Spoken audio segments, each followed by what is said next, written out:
В современном мире в поисках ответов на вопросы религии люди все чаще обращаются в интернет. Разнообразие информации заставляет задуматься, где правда, а где ложь. И не каждый отличит истинный ислам от идеологии экстремистов, которые, покусившись на самое святое – веру, притворяют в жизнь свои политические амбиции. Чтобы предостеречь верующих от лжепроповедников, исламский ученый и хадис-совет Усама Саид Аль-Азхари выпустил книгу «Ясная истина в ответ тому, кто манипулирует религией. История ислама, ее ценности, признаки экстремизма и радикализма – главные темы его научного труда». هذا المنهج العلمي النبوي العريق يسمى عندنا في مصر بالأزهر ويسمى في تونس بالزيتونة ويسمى في المغرب بالقرويين.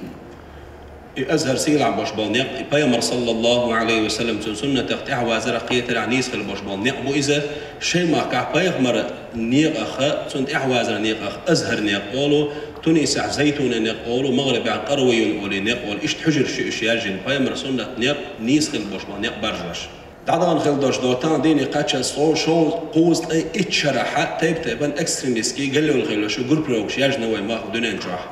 لم تذهب لطلب العلم في تلك المدارس العريقة. ويتن خلوش حجر شو تجع علم عمينا باتش. ولم تصبر على امتلاك مفاتيح فهم الوحي الشريف.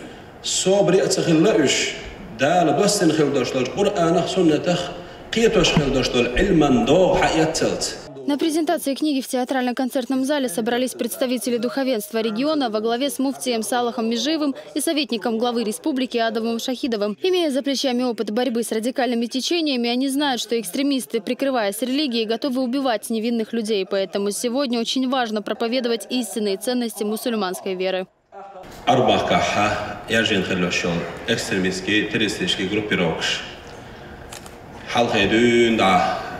قرآن تفسير دغيرش أخرت معنيش دغيرش مسيت أنا مستقوى الدنيا شغلوا على الخل وشوال سيرة خرت خل باشبالشو أقحيه مش تأتوجنا دنيا شحتخنا إكستريميسكي جروب روكا يرجنا إسلام سنقص درس ويال إذا ويما هذا إبليس بتشعل قيوة ويما قح دقيقة الله شدو.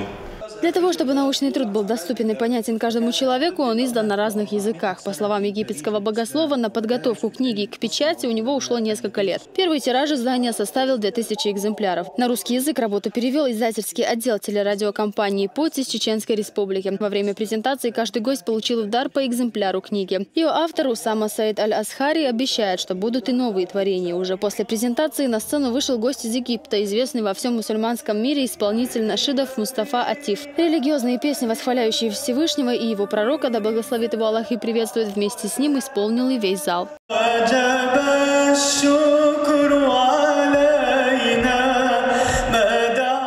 Луиза Хатуева, Дани Хаухаров, новости.